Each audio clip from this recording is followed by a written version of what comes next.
मोदी और अमित शाह की बीते 11 सालों से एक ऐसी दुखती रग है जिसको वो खत्म नहीं कर पा रहे हैं। और बार बार जब वो दुखती रग उनको सामने खड़ी दिखाई देती है, बड़ी टीस लगती है। और वो है दिल्ली का चुनाव। दिल्ली के चुनाव में मोदी, अमित शाह, पूरी भाजपा, सारे केंद्रीय मंत्री, कई राज्यों के मुख्यमंत्री, सांसद, विधायक सब लगा दिए जाते हैं। लेकिन जब से मोदी और शाह दिल्ली की हुकूमत पर, यानी केंद्र की हुकूमत पर आए हैं, तब से उनके लिए दिल्ली दूर ही है। दिल्ली में बैठ करके दिल्ली का चुनाव नहीं जिता पा रहे हैं। और यह अपने आप में मोदी और शाह के लिए एक बड़े धब्बे की तरीके से है कि पूरे देश में चुनाव की मशीनरी के तौर पर अपने आप को प्रोजेक्ट करते हैं, लेकिन दिल्ली हाथ में नहीं आ रही है। अब दिल्ली का चुनाव आ रहा है। फरवरी में दिल्ली में इलेक्शन होंगे, चुनाव होंगे असेंबली के। और उससे पहले आज एक बड़ी खबर निकल करके सामने आ गई। और वो खबर भी निकल करके सामने आई तो उस खबर के सिर पैर है भी या नहीं, इस बात को भी देखना जरूरी है, इस बात को समझना भी जरूरी है। दिल्ली चुनाव से ठीक पहले एक बार अरविंद केजरीवाल को घेरने की फिर तैयारी हो गई है। और अरविंद केजरीवाल, आम आदमी पार्टी के वैसे तो बहुत सारे नेता हैं, लेकिन अरविंद केजरीवाल, उनके ऊपर तथाकथित शराब घोटाले में ईडी को केस चलाने की मंजूरी मिल गई है। खबर आपकी स्क्रीन पर।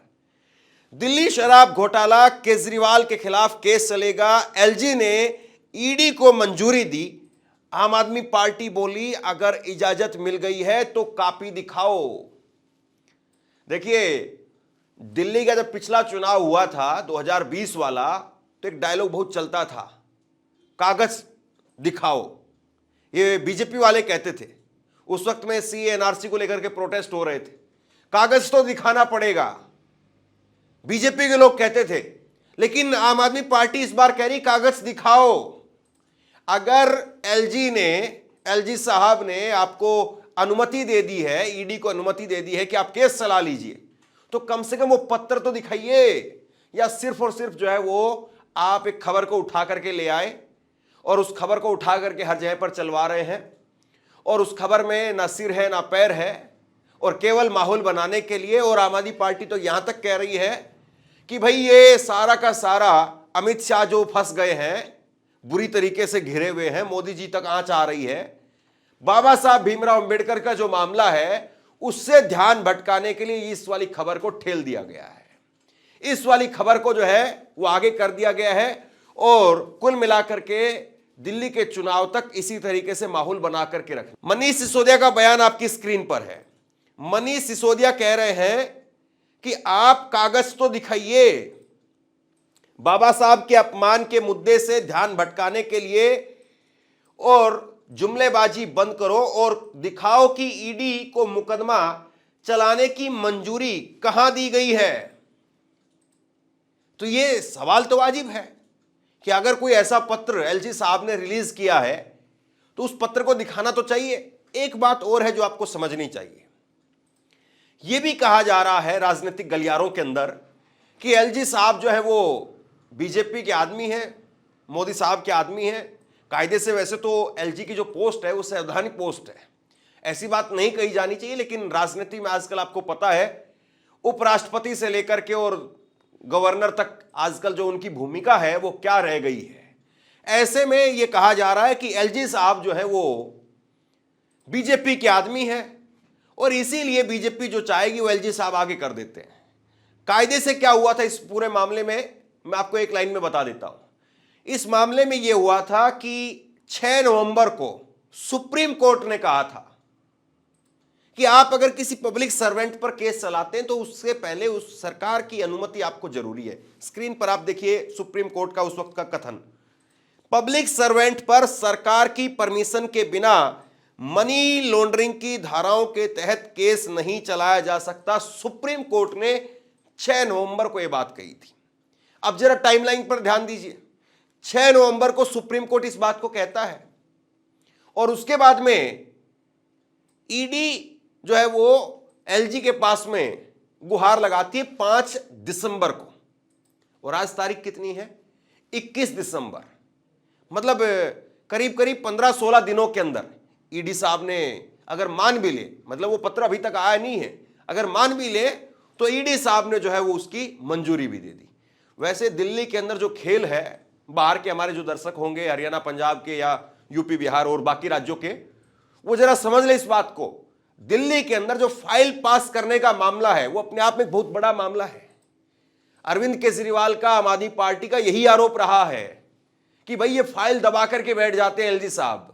सारा जो झगड़ा है वो इसी बात का है कि एलजी साहब जो फाइल पास नहीं करते हैं, सीसीटीवी कैमरा लगना हो या और जो है दूसरी दिल्ली सरकार की योजनाएं हैं, स्कीम है, उसके लिए पैसा देना हो, या और कई मुद्दे जो है वो चलते हैं दिल्ली के लोकल जो मुद्दे, उसको लेकर के जब जब अनुमति लेने की बात होती है एलजी की, तो एलजी साहब उस पर अनुमति नहीं देते हैं। और इसको लेकर के तो बाकायदा पूरा सुप्रीम कोर्ट के अंदर केस चला कि दिल्ली का बॉस कौन, याद होगा आपको।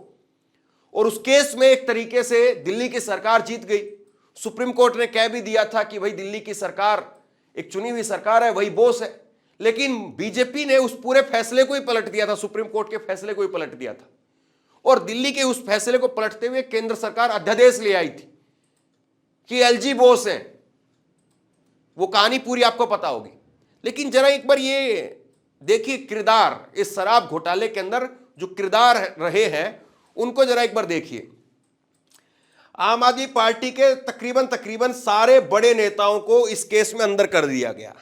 अरविंद केजरीवाल 21 मार्च को उनकी गिरफ्तारी होती है और 177 दिनों के बाद में, 5 महीने से ज्यादा का वक्त लग गया, मतलब उसके बाद में इनकी रिहाई हुई है। 156 दिन तक ये जेल में रहे थे। संजय सिंह को 4 अक्टूबर को गिरफ्तार किया गया और 181 दिनों के बाद में इनको जमानत पर रिहा किया गया। मनीष सिसोदिया 26 फरवरी को वो गिरफ्तार हुए, 26 फरवरी 2023 को, और उसके बाद में 510 दिनों के बाद में, साल भर से ऊपर का वक्त बीत गया, उसके बाद में जो वो रिहा किए गए। के कविता वो 15 मार्च को 2024 को गिरफ्तार की गई और फिर उसके 150 दिन के बाद में इनकी रिहाई हुई। बीआरएस की पार्टी की नेता है के कविता, केसीआर उनकी बेटी है, आम आदमी पार्टी की नेता नहीं है ये। तो आप बताइए, आम आदमी पार्टी के तकरीबन जो ऊपर की जो टॉप लीडरशिप है उसको उठा करके आपने जेल में डाल दिया। किसी को 6 महीने, किसी को 5 महीने, किसी को साल भर, किसी को 1.5 साल आपने जेल में रखा। और अभी तक जो है वो ईडी को लेकर के या इस शराब घोटाले को लेकर के ईडी या बाकी की जो एजेंसियां हैं वो इतने पुख्ता सबूत नहीं दे पाई कि पब्लिक में उसको लेकर के कोई परसेप्शन खड़ा किया जा सके। इसीलिए राजनीतिक गलियारों के अंदर यह चर्चा है कि केजरीवाल को जेल में नहीं भेजा जाएगा दोबारा। बहुत लोग खबर चला रहे हैं, चैनलों पर अलग अलग खबर चल रही है, मैं देख रहा हूं कि अरविंद केजरीवाल को चुनाव से पहले उठा करके जेल भेजा जाएगा। मैं आपको बताता हूं, मुझे जो लग रहा है इस पूरे मामले में, अरविंद केजरीवाल को दोबारा से जेल भेजने की कोई मुझे मंशा ज्यादा दिखाई नहीं दे रही है। मुझे लग रहा है कि एक बार नए सिरे से इस पूरे मामले को पॉलिश करके, चमका करके लोगों के बीच में पेश करने की कोशिश हो रही है। आप मनोज तिवारी का अगर बयान देखेंगे तो आपको बहुत हद तक समझ में आ जाएगा। मनोज तिवारी कह रहे हैं कि दिल्ली के लोगों को इसकी उम्मीद थी, सुप्रीम कोर्ट ने एक तरह से केजरीवाल को सजा दे दी है, अब वो सीएम नहीं रहे हैं, शराब घोटाले की सजा उन्हें अब मिलेगी। तो भाई ये मनोज तिवारी साहब जो बात कह रहे हैं कि दिल्ली को लेकर के दिल्ली की जनता ने सजा दे दी है, जो बात इनकी तरफ से कही गई है, एक छोटा सा सवाल इनसे पूछ लिया जाना चाहिए। जिन एलजी साहब का नाम लेकर के आप कह रहे हैं कि उन्होंने लेटर, चिट्ठी जो है वो जारी कर दी, पत्र जारी कर दिया कि आप केस चला सकते हैं, इन्हीं एलजी साहब ने कुछ दिन पहले कहा था कि अरविंद केजरीवाल से 1000 गुना बेहतर हैं दिल्ली की मौजूदा मुख्यमंत्री आतिशी। तो आप कौन सी बात को सच मानेंगे? क्या आतिशी वाकई जो है 1000 गुना काम कर रही है? अरविंद केजरीवाल ने, आज मैं आपसे बात कर रहा हूं तो आज भी उन्होंने एक नई जो है वो घोषणा की है। और ये घोषणा भी अरविंद केजरीवाल जिस तरीके से जो मुद्दा लगातार उठाते रहे हैं, अभी बाबा साहब भीमराव अंबेडकर के अपमान के बारे में, उन्होंने कहा कि वो अपने आप को भक्त बता रहे हैं आजकल, वो कह रहे हैं कि मैं बाबा साहब भीमराव अंबेडकर का भक्त हूं और मैं घोषणा कर रहा हूं कि दिल्ली के अंदर जितने भी दलितों के बच्चे हैं, अगर वो बाहर पढ़ने जाते हैं दूसरे मुल्कों में और उनको अगर किसी प्रकार की पैसे की जरूरत होती है, स्कॉलरशिप की जरूरत होती है, तो दिल्ली की सरकार उनको देगी। ये ट्वीट देखिए, अरविंद केजरीवाल ने ट्वीट किया है। जो दलित छात्र विदेश में पढ़ना चाहते हैं उनका सारा खर्चा हमारी सरकार उठाएगी। इसके लिए हम डॉक्टर अंबेडकर सम्मान स्कॉलरशिप शुरू करेंगे। क्या है इसके तहत? 12वीं क्लास तक मिलेगी मुफ्त में शिक्षा, जो अभी मिल रही है मान लीजिए। सरकारी नौकरी की तैयारी के लिए मिलती रहेगी फ्री की कोचिंग। ग्रेजुएशन के मेधावियों को मिलते रहेंगे पुरस्कार और प्रोत्साहन। कोई भी दलित समाज का बच्चा पैसे की कमी की वजह से उच्च शिक्षा प्राप्त करने में वंचित ना रह जाए, इसलिए आज मैं डॉक्टर अंबेडकर स्कॉलरशिप का ऐलान करता हूं कि दलित समाज का कोई भी बच्चा अगर दुनिया की किसी भी टॉप की यूनिवर्सिटी में पढ़ना चाहेगा तो वो बच्चा उस यूनिवर्सिटी में एडमिशन ले ले। बस एडमिशन लेने के बाद उसका सारा पढ़ाई का खर्चा, आने जाने का खर्चा, सारा खर्चा दिल्ली सरकार वहन करेगी। जिस तरह से बाबा साहब अंबेडकर ने विदेशों में पढ़ाई करके एक नहीं दो डबल पीएचडी करी, दो डॉक्टरेट हासिल की, और उन यूनिवर्सिटी से की, कोलंबिया यूनिवर्सिटी और लंदन स्कूल ऑफ इकोनॉमिक्स, जिसमें आज की डेट में भी एडमिशन लेना भी बड़ा मुश्किल है और उनको पैसे की किल्लत हुई, लेकिन आज हम आज़ाद भारत में सांस ले रहे हैं। आज़ाद भारत में किसी बच्चे को फॉरेन यूनिवर्सिटी में पढ़ने की दिक्कत नहीं होनी चाहिए।